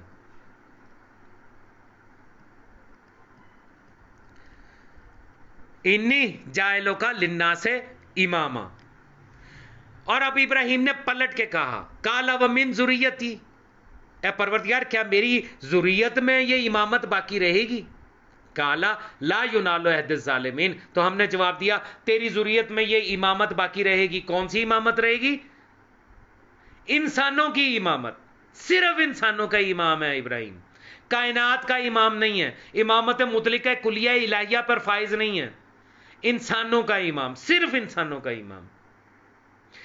اور انسانوں کے امام کے بارے میں یہ کہا کہ لا ینال عہد الظالمین، ظالمین کے لیے ہمارا یہ عہد نہیں ہے. یعنی ابراہیم تیری نسل میں انسانوں کے امام ہوں گے، لیکن جو اپنے نفسوں پہ ظلم کرنے والا ہوگا وہ اس کے لیے ہمارا یہ وعدہ نہیں ہے، وہ ہماری طرف سے انسانوں کا امام نہیں ہوگا. پتا چلا قرآن کلیہ دے رہا ہے کہ جو شخص اپنے نفس پہ ظلم کرنے والا ہو وہ پروردگار کی طرف سے انسانوں کا امام نہیں ہو سکتا. اٹھاؤ سروں کے اوپر قرآن اور کھاؤ قسمیں، ثابت کر کے دکھاؤ تمہارا خمینی اور خامنئی اور سیستانی اور بشیر پاکستانی سے لے کے ڈھکو کے مسلط تک ان میں سے کوئی ایک ایسا ہے کہ جو اپنے نفسوں پہ ظلم کرنے والا نہ ہو. اور اگر وہ سب ایسے ہیں کہ اپنے نفس پہ ظلم کرنے والے ہیں تو پروردگار عالم نے ابراہیم سے یہ کہا لا ینال عہد الظالمین، تمہارے نسل میں جو اپنے نفس پہ ظلم کرنے والا ہے، جو ظالم ہے، اس کو میں امام انسانوں کا نہیں بناؤں گا. تو آج تم کس حوالے کے ساتھ امام خمینی، امام خامنئی اور امام سیستانی کہتے پھرتے ہو؟ جواب دو اصولیو، کیسے کہہ سکتے ہو تم ان کو امام؟ اسی ابراہیم کے بارے میں اگلی آیت 125 نمبر آیت ارشاد خدا بندی ہوا وَإِذْ جَعَلْنَا الْبَيْتَ مَثَابَةً لِلنَّاسِ وَآمَنَّا، اور جب ہم نے اس بیت کو، یہ جو کعبہ ہے، ہم نے اس بیت کو لوگوں کے لیے عبادت گاہ اور امن کی جگہ قرار دیا. وَأَتَّخِذُوا مِن مُّقَامِ إِبْرَاهِيمَ مُصَلًّى، اور حکم دیا کہ جہاں پر ابراہیم کھڑا ہوا تھا، جس پتھر پہ کھڑا ہوا تھا، جہاں آج بھی اس کے پیروں کے نشان موجود ہیں، اس کو مصلی قرار دو، اس کے اوپر صلاۃ قائم کرو، اس کے اوپر سجدہ کرو. ابراہیم کے پیروں کے نقوش پر سجدہ کرو. نبی کے پیر پر، رسول کے پیر پر، اولی العزم پیغمبر کے پیر پر سجدہ کرنا یہ ہمارا حکم ہے، یہ اللہ کا حکم ہے. کہاں مر گئے شرک شرک چیخنے والے؟ لگاؤ اب فتویٰ اللہ جل جلالہ پہ، پروردگار تو نبی کے پیروں کے نقشوں پہ سجدے کروا رہا ہے، اسے مصلی قرار دے رہا ہے، لگاؤ فتویٰ اس کے اوپر۔ آج ہماری سجدہ کا جو خاک شفا سے بنی ہوئی ہوتی ہے، اس کے بارے میں تم زبانیں کھولتے ہو اور کہتے ہو کہ یہ بت پرستی ہے، لگاؤ اللہ پہ فتویٰ، کیا فتویٰ لگاتے ہو؟ جو ابراہیم کے پیروں کے نشان پر سجدہ کرنے کی ترغیب دیتے ہوئے مصلی قرار دے رہا ہے۔ آیت آگے کہہ رہی ہے واحدنا الی ابراہیم و اسماعیل ان طاہر بیتی لطائفین والعاکفین ورکع سجود، ہمارے اس گھر کو، ہمارے اس بیت کو پاک رکھنا، طاہر بیتی، ہمارے اس گھر کو پاک طاہر رکھنا، کن کے لیے؟ لطائفین والعاکفین ورکع سجود، جو طواف کرنے والے ہیں، جو اعتکاف کرنے والے ہیں، جو رکوع اور سجود کرنے والے ہیں۔ اب ان آیات جو ابھی تک میں نے اس کی پڑھی ہیں، ان کو توجہ کے ساتھ دیکھیے گا۔ ابراہیم کو اور اسماعیل کو انسانوں کا امام بنایا، اور پھر ان سے یہ کہا کہ ہمارے اس گھر کو پاک اور صاف رکھنا جب تک کہ اس میں اعتکاف کرنے والا نہ آ جائے۔ کون نہیں جانتا کہ کعبے کے اندر پہلا معتکف اعتکاف کرنے والی مخدومہ والدہ گرامی بنت اسد، والدہ گرامی سرکار امیر کائنات علی ابن ابی طالب علیہ الصلوۃ والسلام ہے؟ کون نہیں جانتا کہ وہ اعتکاف جو ہے وہ والدہ گرامی مولا امیر المومنین علیہ الصلوۃ والسلام نے کیا تھا۔ دو نبیوں سے گھر بنوا کے اللہ کہہ رہا ہے اس کو طاہر رکھنا جب تک کہ وہ اعتکاف کرنے والی یہاں آ نہ جائے، یہاں پہ رکوع اور سجود کرنے والی آ نہ جائے۔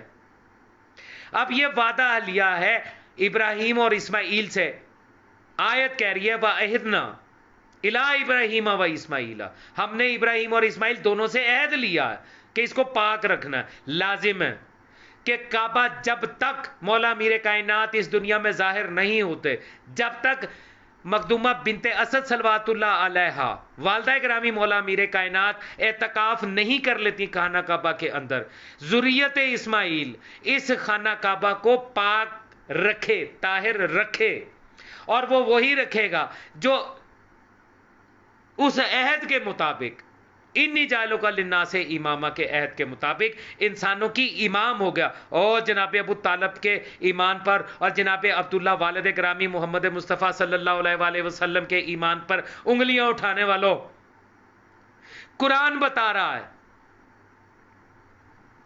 کہ جن کو تم نعوذ باللہ کافر قرار دیتے ہو، وہ نہ صرف یہ کہ دین حق پر ہیں بلکہ انسانوں کے امام ہیں، بالکل ویسے ہی انسانوں کے امام ہیں جیسے کہ جناب اسماعیل اور ابراہیم بنائے گئے تھے۔ یہ قرآن کہتا ہے، قرآن کا فیصلہ کہ اس گھر کو طاہر رکھنا ہے جب تک کہ مخدومہ بنت اسد صلوات اللہ علیہ اس میں اعتکاف نہیں کر لیتی۔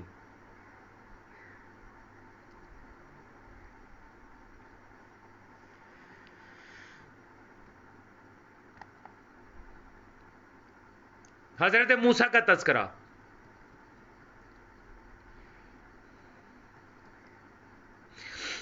فرعون کی طرف بھیجا پروردگار عالم نے حضرت موسیٰ کو کہا جا فرعون کی طرف، اور ان کو اب یہاں پہ مخاطب کرتے ہوئے کہہ رہا ہے کہ اپنا ہاتھ جو ہے اپنی بغل سے ملا دے، بلا عیب سفید ہو کر باہر نکلے گا، یہ دوسری نشانی، لِنُرِيكَ مِنْ آیاتنا الکبریٰ، تاکہ ہم تجھے اپنی آیات کبریٰ میں سے کچھ دکھائیں نشانیاں۔ اذهب الى فرعون انہ طغیٰ، فرعون کے پاس جا، وہ سرکش ہو گیا ہے۔ موسیٰ نے کہا قال ربی اشرح لی صدری، پروردگار میرا شرح صدر کر دے، میرا سینہ کھول دے۔ یہ سینہ کھولنا جو ہے یہ مانگا ہے موسیٰ علیہ السلام نے، اور جو علم نشرح لک صدرہ کا ہے اس کی تفسیر کرتے ہوئے قیاسی ملا کہتا ہے کہ سرکار رسالت مآب صلی اللہ علیہ وآلہ وسلم کا اس زمانے میں ہارٹ بائی پاس کا نعوذ باللہ آپریشن ہوا تھا، ان کا سینہ چاک کیا گیا تھا اس سے قبل کہ ان کو نبوت دی جائے۔ کمال نہیں ہے؟ ربی اشرح لی صدری کی دعا موسیٰ کرے، اور وہاں پہ شرح صدر سرکار رسالت میں آپ کا اوپن ہارٹ سرجری کروا رہے ہیں۔ یہاں پہ شرح صدر سے مراد کیا تھا؟ سینے کی تنگی، حالات اور واقعات کو دیکھ کے اللہ کہہ رہا تھا فرعون کے پاس جا. موسیٰ کو خوف تھا کہ یہ مجھے تکلیف پہنچائیں گے، اذیت پہنچائیں گے، میری جان کے دشمن ہیں، میں نے ایک قبطی کو مارا ہوا ہے. اس لیے کہا ربی شرح لی صدری. پھر آگے فرمایا وَيَسَّرْ لِي امری، اور میرے کام کو آسان کر. یعنی یہ جو کام تو مجھے کہہ رہا ہے کہ میں فرعون کے پاس جاؤں اور اس کو جا کے حق کی طرف بلاؤں، تو یہ کام میرے پہ آسان کر. وَاحْلُلْ عُقْدَةً مِّن لِّسَانِي، اور میری زبان کی گرا کو کھول دے. آج کسی کی بھی تفسیر اٹھا، وہ موسیٰ نے بچپن میں جلتا ہوا انگارہ منہ میں رکھ لیا تھا اس لیے ان کی زبان میں لکنت تھی. اگر نبی کو آگ نقصان پہنچا دے تو وہ پھر حجت خدا کیسے ہوا، پھر وہ نبی کیسے ہوا؟ ایک انگارہ منہ میں رکھنے سے اگر موسیٰ کی زبان میں لکنت آ جائے تو ابراہیم کو تو جلتے ہوئے آگ کے الاؤ میں پھینک دیا گیا تھا، اس کو تو جل جانا چاہیے تھا. اگر آگ ہی حجت خدا کو نقصان پہنچا دے تو پھر وہ حجت خدا تو نہ ہوا، اور اگر حجت خدا کو نقصان پہنچ گیا تو پھر ہم جیسے تو گئے کام سے. یہودیوں سے دین لے کے لوگوں کو بتاتے ہو. موسیٰ کی زبان میں لکنت آ گئی تھی، جلتا ہوا انگارہ منہ میں رکھ لیا تھا تو زبان جل گئی تھی. نبی کا جز جلے یا کل جلے ایک مصداق ہوتا. یہ تو ان کا عقیدہ ہے جن کا عقیدہ یہ ہے کہ روز محشر اللہ اپنا پاؤں کا انگوٹھا جہنم میں ڈالے گا، تب وہ کہے گی کہ اب میں پور ہوگی، حل من مزید کو چھوڑ دے گی. یہ شیعان حیدر قرار اثنا عشریہ امامیہ کا عقیدہ تو نہیں ہے، کیونکہ جہاں جز جلتا ہے وہاں پہ کل بھی جل سکتا ہے.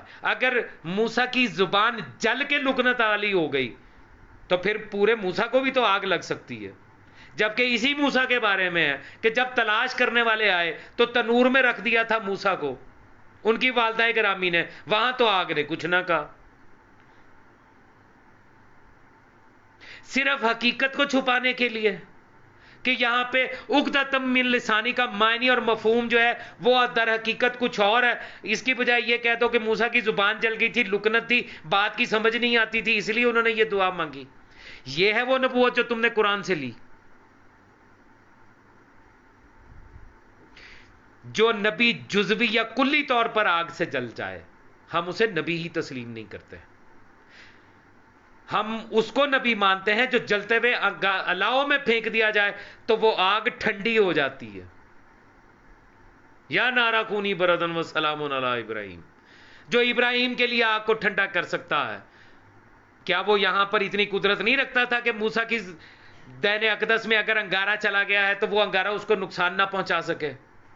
یہ کمال تو ہمارے ہاں ہمارے امام کے حجت خدا کے غلام کرتے ہیں. مولا امام اگر کسی اپنے غلام کو کہہ دے تنور میں چھلانگ لگا دے اور وہ چھلانگ لگا دے آمنا صدقنا کہہ کے تو اس کو آگ کچھ نہیں کہتی. ہم تو یہ عقیدہ رکھنے والے ہیں. ہم نے نبوت اور امامت قرآن سے لی ہے، قیاس سے نہیں لی. پھر موسیٰ نے کہا آیت نمبر 28 یفقہوا قولی، میرے قول میں تفقع عطا کر کے یہ میری قول کو سمجھ سکیں. اور پھر سب سے اہم آیت وَجَعَلْ لِي وَزِيرًا مِّنْ أَهْلِي ہارون اخی، اور میرے لیے میرے بھائی ہارون کو میرا وزیر قرار دے. موسیٰ حجت خدا ہیں، اولی العزم پیغمبر ہیں، رسول ہیں، صاحب شریعت ہیں، صاحب کتاب ہیں، کلیم اللہ ہیں. اپنے بھائی کو خود اپنا وزیر بنا لینا.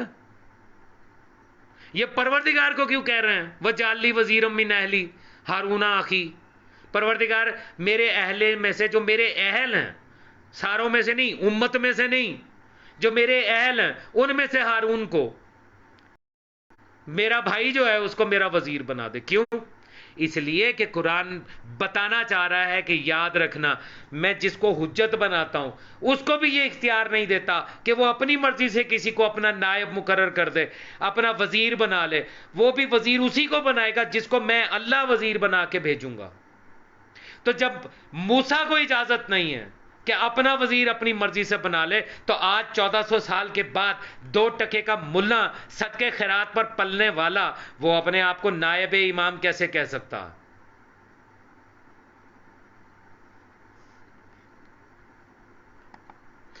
ایک بات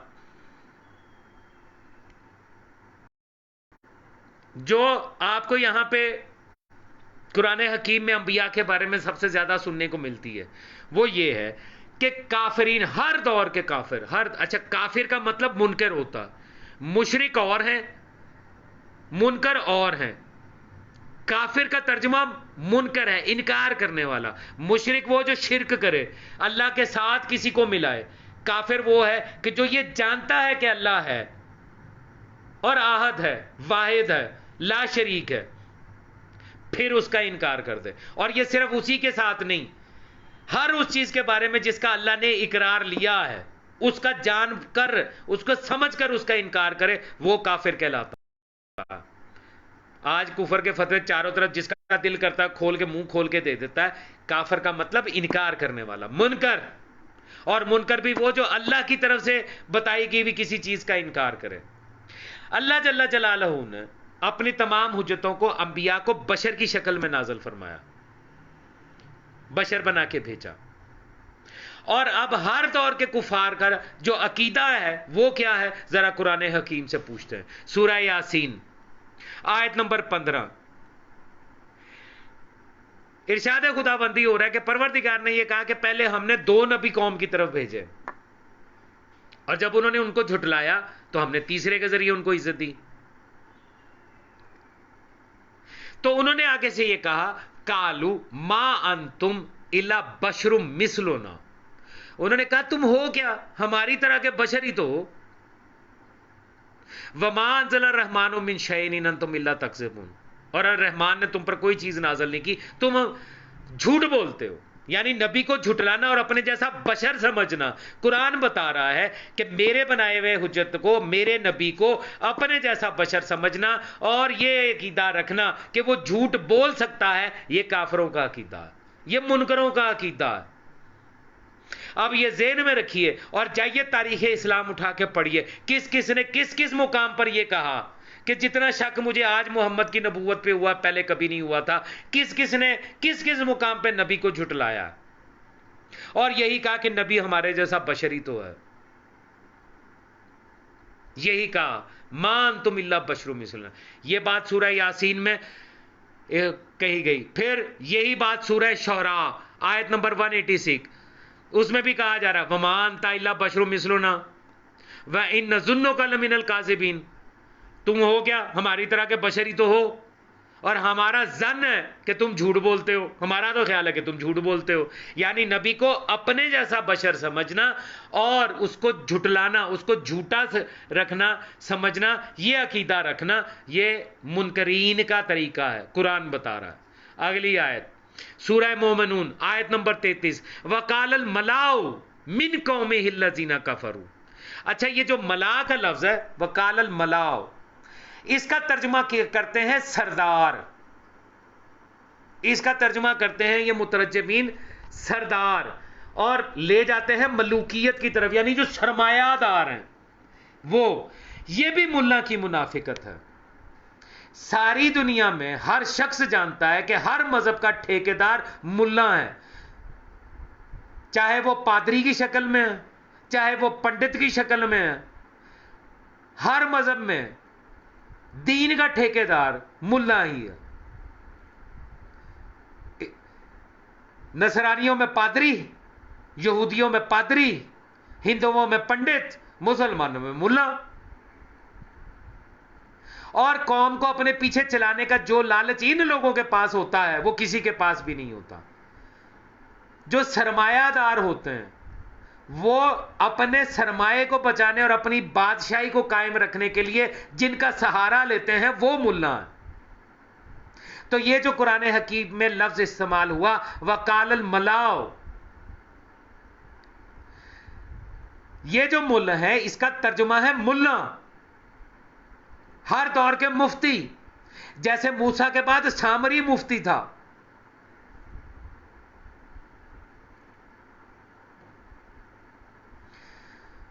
وقال الملاء من قومه الذین کفروا وکذبوا بلقاء الآخرۃ، تو وہ جو ملا تھے اس کی قوم کے، کس قوم سے؟ جنہوں نے کفر کیا تھا. وَكَذَّبُوا بِلِقَاءِ الْآخِرَةِ، اور جو آخرت کی ملاقات کو جھٹلانے والے تھے. وَأَتْرَفْنَاهُمْ فِي الْحَيَاةِ الدُّنْيَا، اور جنہوں نے دنیا میں فائدے اٹھا رکھے تھے، آسودگی کو حاصل کر رکھا تھا، اور جن کو مطلب ہم نے دنیا میں ان کو یہ سارا کچھ عطا کیا ہوا تھا، انہوں نے کیا کہا؟ وقال الملا، وہ ملا کیا بولے؟ ما ھذا الا بشر مثلکم، اور یہ جو تمہارے سامنے نبی کھڑا ساری باتیں کر رہا ہے، یہ ہے کیا؟ الا بشر مثلکم، تمہاری طرح کا بشر ہی تو ہے. یاکلو مما تاکلون، وہی کچھ تو کھاتا ہے جو تم کھاتے ہو. منہ یشرب مما تشربون، اور وہی کچھ تو پیتا ہے جو تم لوگ پیتے ہو. یعنی نبی کو اپنے جیسا بشر سمجھنا اور یہ دیکھے کہ ہماری طرح کا ہی کھاتا ہے اور ہماری طرح کا پیتا ہے، یہ منکرین کا عقیدہ ہے، یہ مومنین کا عقیدہ نہیں ہے. سورہ مومنون آیت نمبر 24. فقال الملاء الذین کفروا من قومہ ما ھذا الا بشر مثلکم. پھر یہاں پہ یہ اگلا 24 نمبر آیت میں سورہ مومنین کی یہی تذکرہ کیا گیا. کافروں کے ملا یہ بولے ما ھذا الا بشر مثلکم، کیا ہے یہ؟ کچھ بھی نہیں ہے، تمہاری طرح کا بشر ہی تو ہے.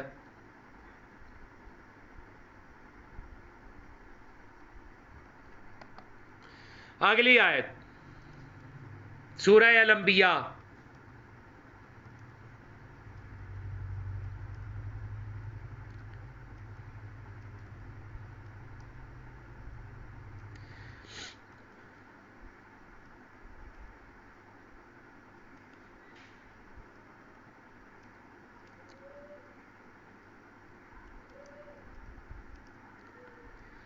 سورہ انبیاء اس کی آیت نمبر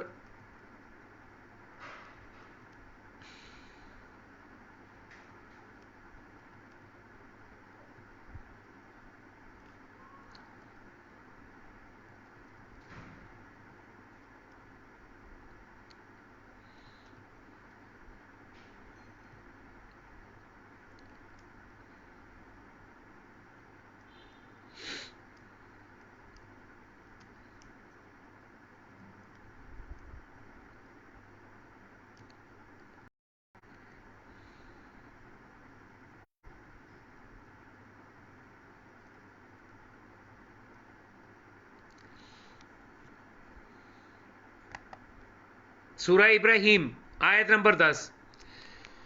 قالت رسولہم افی اللہ شک فاطر السماوات والارض، رسولوں نے ان سے یہ کہا کیا تم شک کرتے ہو اس اللہ پہ جو فاطر ہے سماوات والارض کا، جس نے زمین اور آسمان بنا رکھے ہیں.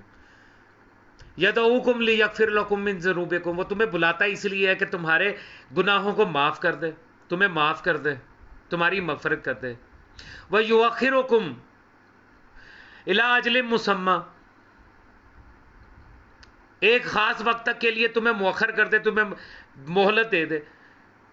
سورہ ابراہیم آیت نمبر 10. تو آگے سے جواب کیا ملا؟ قالو ان انتم الا بشر مثلنا، تم ہو کیا ہماری طرح کے ایک بشر ہی تو ہو، ہماری طرح کے بشر ہی تو ہو. پتہ یہ چلا ان آیات کے ذریعے کہ جو کافر ہیں، جو منکر ہیں، جنہوں نے قرآن کے علاوہ، جنہوں نے معصوم کے علاوہ دین حاصل کیا، جنہوں نے معصوم کے علاوہ نبوت کو سمجھنے کی کوشش کی، یہ وہ لوگ ہیں کہ جن کے عقائد بتاتے ہیں، ان کا عقیدہ یہ ہے کہ نبی، رسول، حجت خدا یہ ہماری طرح کے بشر ہی تو ہیں، ہماری طرح کھاتے پیتے ہیں، ہماری طرح کی تو ہیں. تو اب سمجھ جائیے گا کہ جو یہ عقیدہ رکھتا ہو کہ ہماری طرح کے بشر ہیں، وہ ان میں سے ہیں. ان کا تعلق ان کے ساتھ نہیں ہے جو قرآن سے نبوت کو سمجھتے ہیں. ابتدا سمجھ لیجیے آج کی گفتگو کو انبیاء کے تعارف کے بارے میں. آج کی اس نشست میں نے آپ کے سامنے کچھ چیزیں رکھی. آدم کی تخلیق رکھی کہ پروردگار نے کہا کہ میں نے اسے اپنے دونوں ہاتھوں سے بنایا. ملائکہ کے سامنے یہ کہا کہ میں بنا رہا ہوں، پھر میں اسے سنواروں گا. پھر اس میں اپنی روح میں سے کچھ روح پھونکوں گا. آدم وہ جس کو اللہ اپنے ہاتھوں سے بنائے. ما منعک ان تسجد لما خلقت بیدی، شیطان سے یہی کہا تھا اس نے. بنائے، سنوارے، پھر روح پھونکے. عیسیٰ کی جب باری آتی ہے تو پروردگار کہتا ہے کہ ہم نے کلمے کے ذریعے اور روح کے ذریعے عیسیٰ کو ظاہر کیا. اس کے بارے میں غلو مت کرو، وہ ہمارا بیٹا نہیں ہے، اللہ کی کوئی اولاد نہیں ہے. معصوم سے جب غلو کے بارے میں پوچھا جاتا ہے کہ مولا یہ جو آپ کے بارے میں غلو کا کہا جاتا ہے تو کیا ہے، تو معصوم کی کوئی بھی آپ حدیث اٹھا کے دیکھ لیں، انہوں نے یہی کہا، اور دیکھو نصرانیوں کی طرح نہ ہو جانا، انہوں نے عیسیٰ کو اللہ کا بیٹا قرار دے دیا.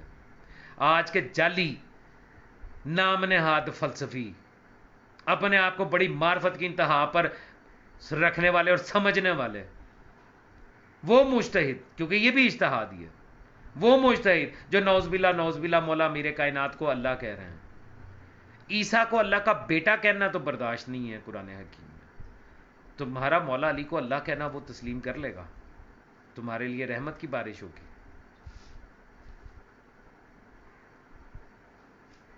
سوچنا. اور جب سرکار رسالت مآب کی باری آتی ہے تو پروردگار کہتا ہے کہ ہم نے آپ پر اپنے عالم امر میں سے ایک روح کو وحی کیا. آدم میں روح میں سے کچھ روح پھونکی جاتی ہے، عیسیٰ کی تخلیق میں القاء ہوتی ہے.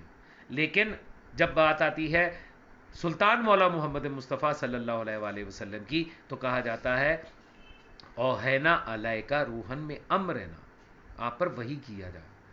جو عدم سے وجود میں آئے وہ ہوتا ہے تخلیق، وہ ہوتا ہے مخلوق. جو پہلے نہ ہو اور پھر بنایا جائے اسے کہتے ہیں مخلوق. وہ آدم ہے، وہ عیسیٰ ہے. اس کے لیے بنایا بھی جاتا ہے اور کلمے کے ذریعے بھی ظاہر کیا جاتا ہے. لیکن جو مخلوق کے زمرے میں نہ آئے اس پر روح کو وحی کیا جاتا. اوحینا علیک روحن من امرنا. آج کے دن کی مناسبت کے ساتھ آخری جملہ جو میں کہنا چاہتا ہوں وہ یہ کہنا چاہتا ہوں، ہم شیعہ حیدر کرار اثنا عشریہ امامیہ ہمارے عقیدے کے مطابق بمطابق فرمان معصوم سرکار رسالت مآب سلطان مولا محمد مصطفیٰ صلی اللہ علیہ وآلہ وسلم اولنا محمد ہیں، آخرنا محمد ہیں، اوسطنا محمد ہیں، کلنا محمد ہیں. جو صفات، جو خوبیاں، جو طریقہ آمد سرکار رسالت مآب کا ہے، پہلے محمد کا ہے، وہی آخری محمد کا. جو اختیارات پہلے محمد کو حاصل ہے وہی آخری محمد کو حاصل ہے. چاہے وہ اپنے وقت میں ان اختیارات کا اظہار کریں یا نہ کریں لیکن اختیارات رکھتے ہیں. اگر سرکار رسالت مآب صلی اللہ علیہ وآلہ وسلم کے پاس ولایت تکوینی ہے تو ان کے ہر نائب وصی برحق خلیفہ بلا فصل خلیفہ کے پاس ولایت تکوینی ہے. یہ ہمارا عقیدہ. ہم فقہ جعفریہ کے ماننے والے نہیں ہیں، ہم امام جعفر صادق علیہ السلام کے ماننے والے ہیں. ہم اس دین اور شریعت پہ ہیں جو پہلے محمد سے آخری محمد تک ایک ہی ہے، جس میں کسی نئی فقہ نے جنم نہیں لیا. ہم اس مسلک کے اور اس مذہب کے ماننے والے ہیں. یہ اصولین کی فقہ ہے، فقہ جعفریہ کو جس کا نام دیا گیا. میں نے آپ کو پچھلی نشست میں ساری ہسٹری بتا دی، جائیے جا کے تحقیق کیجئے، ہو سکے تو میری بات کو جھٹلا کے دکھائیے. اگر فقہ جعفریہ کو تسلیم کرتے ہیں تو پھر باقی اماموں کی فقہ بھی لے کے آئیے، ورنہ ان کو امام کہنا چھوڑیے. کیونکہ اہل خلاف، آپ کے جو مخالفین ہیں، اگر وہ ابو حنیفہ کو امام کہتے ہیں تو وہ اس کی فقہ پہ عمل کرتے ہیں. اگر شافعی کو امام مانتے ہیں تو اس کی فقہ پہ عمل کرتے ہیں. ہمارے ہاں فقہات نہیں ہیں، یہ اصولی ہیں. فقہ اصولی، فقہ خامنئی، فقہ خمینی، فقہ سیستانی، فقہ بشیر نجفی، یہ فقہ کے امام ہیں کیونکہ انہوں نے اجتہاد اہل سنت سے لیا. تو انہی کی طرح جیسے ان میں امام بخاری، امام نسائی، امام ابو حنیفہ، امام شافعی، امام احمد بن حنبل، ان کے ہاں امام پائے جاتے ہیں، آج آپ کے ہاں بھی پائے جاتے ہیں جو اپنے آپ کو اصولی کہلاتے ہیں. جیسے ان کے ہاں امام بخاری ہے، امام نسائی ہے، اور جتنے بھی ان کے امام ہیں، ویسے آپ کے ہاں سیستانی ہے، بشیر نجوی ہے، مکارم شرازی ہے، خمینی اور خامنئی اور سرگوتے کا مسلی، یہ سارے آپ کے امام ہیں، کیونکہ یہ فقہ کے امام ہیں، یہ امام الفقہ ہیں آپ کے. ہم شیعہ نے حیدر قرار اثنا عشریہ امامیہ میں امام الفقہ نہیں ہوا کرتا، امام برحق ہوا کرتا. یہ ہے ہمارا عقیدہ، یہ ہے وہ تعارف جو قرآن کرواتا. یہ وہ ہے جن کی اطاعت اتباع اللہ جل جلالہ نے ہم پر واجب قرار دی ہے، کسی مجلس شورا نے نہیں بنائی. یہ وہ ہیں جو زمین پہ کھڑے ہو کر چاند کے 2 ٹکڑے کرنے کی صلاحیت رکھتے ہیں، جو قالین کے شیر کی طرف دیکھ کے یا اسد کہہ کے آواز دیں تو وہ اسد، وہ شیر قالین سے زندہ ہو کے باہر آ جاتا. جن کو آج تم امام کہتے ہو، بہت دور کی بات ہے، اسے کہو اپنا ہاتھ ہی سیدھا کر کے دکھا دے کن کہہ کے. کس چیز کا امام ہے وہ؟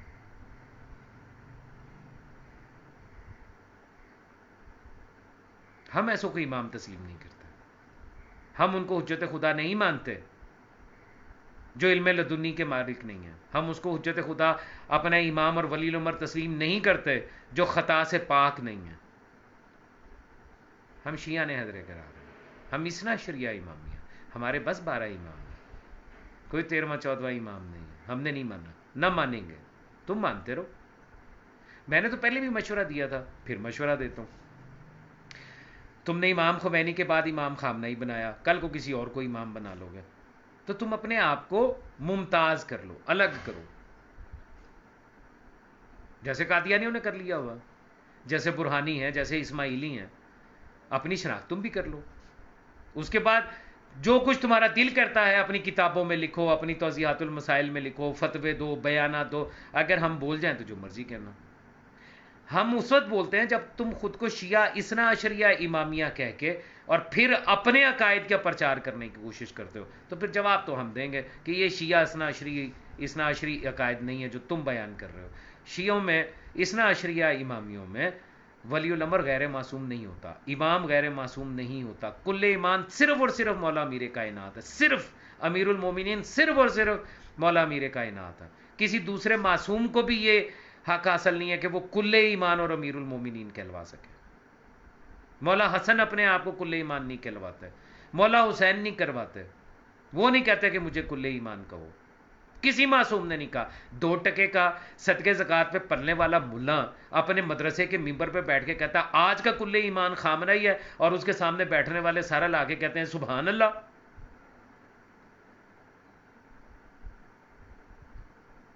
یہ ہمارے عقائد نہیں ہے. مولائیوں کو، ماتمیوں کو، زنجیر زن ازاداروں کو، وہ ماتمی جو لبیک یا حسین اور ہائے حسین کہہ کے ماتم کرتے ہیں، مولا ان کو سلامت رکھے. جو لبیک خامنائی کے ماتمی ہیں ان کے ساتھ میرا کوئی تعلق واسطہ نہیں ہے. وہ اپنے امام کا ماتم کرتے رہیں، چاہے اس کی زندگی میں کریں چاہے اس کے بعد کریں، بھاڑ میں جائیں، ہمارا کوئی تعلق واسطہ نہیں ان کے ساتھ. آج کی نشست یہیں پہ ختم کرتے ہیں. کافی طویل گفتگو ہوگی پچھلی نشست میں اور اس میں بھی کافی طویل ہو گئی. مولا سلامت رکھے تمام ملائی ماتمیوں، زنجیر زن ازاداروں کو، محبان محمد و آل محمد علیہ الصلوۃ والسلام کو، ان محبان کو جنہوں نے ان کے کسی غیر کو اپنا ولی الامر اور امام تسلیم نہیں کیا ہے. محمد و آل محمد علیہ الصلوۃ والسلام کہ ان پیروکاروں کو، منتظرین امام زمانہ علیہ الصلوۃ والسلام کو، جو اپنے زمانے کے امام کے منتظر تو ہیں لیکن کسی ملا کو اپنا امام اور ولی الامر نہیں مانتے، ان سب کو آج کے دن کی بہت بہت بہت مبارک ہو. ہمیں تو حق بنتا ہے مبارکباد دینے کا. صادقین ہم میں ہی تو پروردگار عالم نے نازل فرمایا. ہم ہی تو وہ ہیں جو صادقین کے پیروکار ہیں. صادق اور صدیق کا فرق ساری دنیا جانتی ہے، آپ بھی جانتے ہوں گے. کسی جگہ لائٹ جل رہی ہے، کسی نے کہا وہ دیکھو بلب جل رہا ہے، لوگوں نے کہا صادق نہ صدیق سچا ہے. لائٹ جل رہی تھی، اس نے کہا لائٹ جل رہی ہے، اس نے یہ نہیں کہا کہ اندھیرا ہو گیا. اس لیے یہ صدیق ہے. ہم صادقین کے ماننے والے ہیں. صادق کون ہوتا؟ کہ اندھیرا ہو اور وہ کہہ دے کہ روشنی ہے اور روشنی ہو جائے اس کے کہتے ہی، وہ صادق ہوتا. تو ہم تو صادقین کے پیروکار ہیں. یہ سب کے سب، پہلے محمد سے آخری محمد تک، یہ سب کے سب صرف صادقین ہی نہیں ہیں، صرف سچے ہی نہیں ہیں، صادق نہیں ہیں. یہ محمد بھی ہیں، یہ سب کے سب علی بھی ہیں، یہ سب کے سب امام بھی ہیں، یہ ولی الامر بھی ہیں. ان کے درمیان کوئی فرق نہیں. فرق صرف یہ ہے کہ ہر کوئی اپنے دور کے لیے امام بنا کر بھیجا گیا. وہ اپنے اپنے دور میں دنیاوی طور پر امام ہے، ورنہ ان میں کوئی فرق نہیں. انبیاء میں فرق ہو سکتا ہے، جیسا کہ قرآن کہتا ہے وہ تلک الرسول فضلنا بعضهم الی بعض، ہم نے بعض رسولوں کو بعض پر فوقیت عطا کی، فضل عطا کیا. ان میں یہ نہیں ہے. ان کے بارے میں خود معصوم فرماتے ہیں ہم میں فرق نہ کرنا ورنہ ہلاک ہو جاؤ گے. جو پہلا محمد ہے وہی آخری محمد ہے، وہی اوسط محمد ہے.